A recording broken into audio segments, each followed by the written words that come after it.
ایک سوال کیا گیا ہے، کیا کافر کے لیے دعائے مغفرت کر سکتے ہیں یا بدعقیدہ کے لیے دعائے مغفرت کر سکتے ہیں؟ اس کے لیے کیا حکم ہے؟ تو حضرات میں آپ کو بتاؤں، جیسے بہت سے فلمی سٹار، نیتا یا بڑے امیر لوگ انتقال کر جاتے ہیں تو بہت سے لوگ محبت میں، یکجہتی کا پیغام دینے کے چکر میں، حکمت عملی کے چکر میں کیا کرتے ہیں؟ ان کے لیے دعائے مغفرت کرتے ہیں۔ حضرات یہ بالکل جائز نہیں ہے۔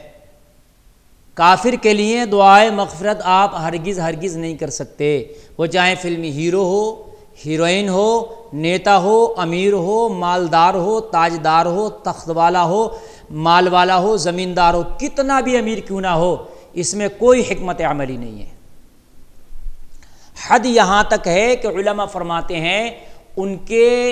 میت میں شامل ہونے سے بھی گریز کیا جائے۔ جیسے کسی غیر مسلم کا انتقال ہو گیا تو وہ اپنی پرمپرا کے مطابق ان کا دفن یا کریا کرم جو بھی کرتے ہیں وہ اپنے مذہب کے مطابق، تو ان کو کرنے دیں۔ بھئی آپ کا کوئی مقصد نہیں ہے وہاں جانے کا، تو بہت سے لوگ جاتے ہیں، ان میں اپنے آپ کی شمولیت کراتے ہیں۔ علماء فرماتے ہیں اس سے بھی گریز کرے، اس لیے کہ ان کی تعداد میں اضافہ کرنا ہے جا کر کے وہاں، سمجھ رہے ہیں آپ؟ گریز کریں جانے سے۔ ایسے ہی اگر کسی نے کر لیا دعائے مغفرت تو وہ توبہ کرے، اور توبہ ہی نہیں کرے گا بلکہ اگر کسی کافر کے لیے دعائے مغفرت کی ہے تو آپ کلمہ شریف بھی پڑھیں گے۔ اس کی وجہ یہ ہے کہ آپ نے کافر کے لیے اگر مسلمان سمجھ کے دعائے مغفرت کی اس کو، تب تو آپ کلمہ شریف پڑھیں گے، ایمان سے ہاتھ دھو بیٹھیں گے، اس لیے کہ کسی کافر کو مسلمان سمجھنا بھی کفر ہے اور کسی مسلمان کو کافر سمجھنا بھی کفر ہے۔ لیکن آپ نے اسے کافر ہی سمجھتے رہے کہ بھئی یہ کافر ہے، اور پھر بھی آپ نے اس کے لیے دعائے مغفرت کر دی تو توبہ پھر بھی لازم ہے، آپ توبہ کریں گے۔ لیکن اگر آپ نے اس کو یہ سمجھ لیا کہ یہ بھی ایمان والا تھا، یہ سمجھ کے اگر آپ نے ایمان والا سمجھ کے دعائے مغفرت کر دی تو پھر آپ کا ایمان ہی چلا جائے گا، پھر سب کچھ دوبارہ کرنا پڑے گا۔ ایسے ہی بدعقیدہ کا حکم ہے۔ بہت سے بدعقیدہ ایسے ہوتے ہیں، اہل سنت والجماعت کے علاوہ جتنے بھی فرقہائے باطلہ ہیں، میں کسی ایک فرقے کو کوڈ نہیں کر رہا، بہت سے فرقے ہیں، اہل سنت والجماعت کے علاوہ جتنا بھی فرقہائے باطلہ ہیں، کہیں نہ کہیں زیادہ تر اس میں جو فرقے ہیں وہ اپنے عبارتوں کی بنیاد پر، اپنی عقائد کی بنیاد پر وہ کافر ہیں۔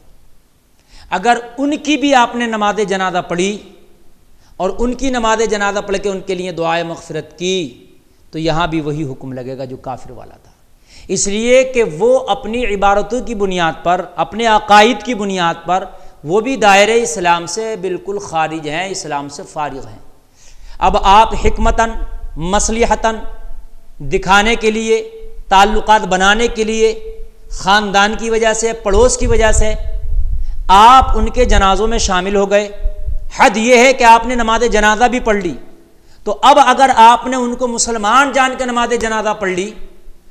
حالانکہ وہ اپنے عقیدے کی بنیاد پر اسلام سے فارغ ہیں، وہ اپنے عقیدے کی بنیاد پر اسلام سے خارج ہیں، جیسے کہ علماء کا متفقہ فیصلہ ہے، حسام الحرمین وغیرہ کو آپ پڑھ کے دیکھ لیں، تو آپ نے ان کو مسلمان سمجھ کے نماز جنازہ پڑھی، دعائے مغفرت کی، تو اب آپ کلمہ شریف بھی دوبارہ پڑھیں گے، نکاح بھی اگر آپ بیوی والے ہیں تو دوبارہ کریں گے، اگر مرید ہیں تو بیعت بھی دوبارہ کریں گے۔ اس پر بہت بحثیں ہو چکی ہیں،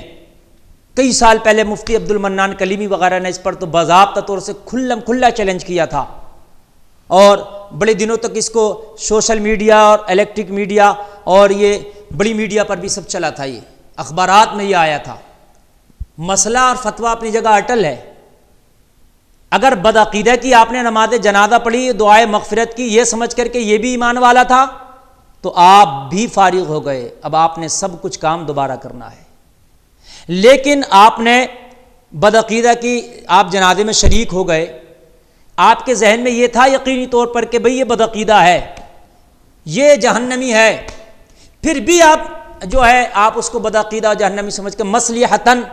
حکمتاً آپ جو ہے شامل ہو گئے اس کے جنازے میں، آپ نے دعائے مغفرت کر لی، توبہ پھر بھی لازمی طور پر کریں گے آپ، اس لیے کہ آپ کا یہ یقین تو نہیں ہے کہ یہ ایمان والا ہے، سمجھ رہے ہیں آپ، اور اس میں پھر دعائے مغفرت نہ کریں آپ، صرف جنازے میں شامل ہونے کی میں بات کر رہا ہوں، آپ کسی بدعقیدہ کے جنازے میں شامل ہو گئے، دعائے مغفرت نہیں، اس لیے کہ دعائے مغفرت تو کی ہی مسلمان کے لیے جاتی ہے۔ اب آپ کہہ رہے ہو اللہم اغفر لی حینا و میتنا، یا اللہ اس مردے کی ہمارے جو انتقال کے گیا اس کی دعائے مغفرت فرما، تو اگر آپ نے اس کی دعائے مغفرت کی، اگر آپ نے نیت کی ہے تو پھر آپ مسلمان سمجھ رہے ہیں، پھر آپ اسلام سے خود فارغ ہو جائیں گے۔ لیکن آپ شامل ہو گئے اس کے جنازے میں اور آپ نے اس کے لیے دعائے مغفرت نہیں کی، آپ یہی سمجھ رہے تھے بھائی یہ جہنمی ہے، یہ بدعقیدہ ہے اور یہ اپنے عقیدے کی بنیاد پر کافر ہے، پھر بھی آپ شامل ہو گئے، توبہ پھر بھی کریں گے آپ، سمجھے آپ۔ اگر کوئی امام ہے تو وہ بھی سنے، وہ توبہ کرے، اور اگر کسی نے نماز جنازہ پڑھا دی ہے تو پھر وہ کلمہ بھی پڑھے، تجدید نکاح بھی کرے، تجدید بیعت بھی کرے۔ نماز جنازہ پڑھانے کا مقصد یہی ہے کہ آپ نے دعائے مغفرت کی ہے، اس میں بغیر دعائے مغفرت کے آپ نماز جنازہ کیسے پڑھا دیں گے؟ یہ کچھ باتیں تھیں جو میں نے آپ کے سامنے گوش گزار کی، اس کے کہنے میں مجھ سے کوئی خطا ہوئی ہو تو میں معافی کا طلبگار ہوں، واللہ تعالی اعلم بالصواب۔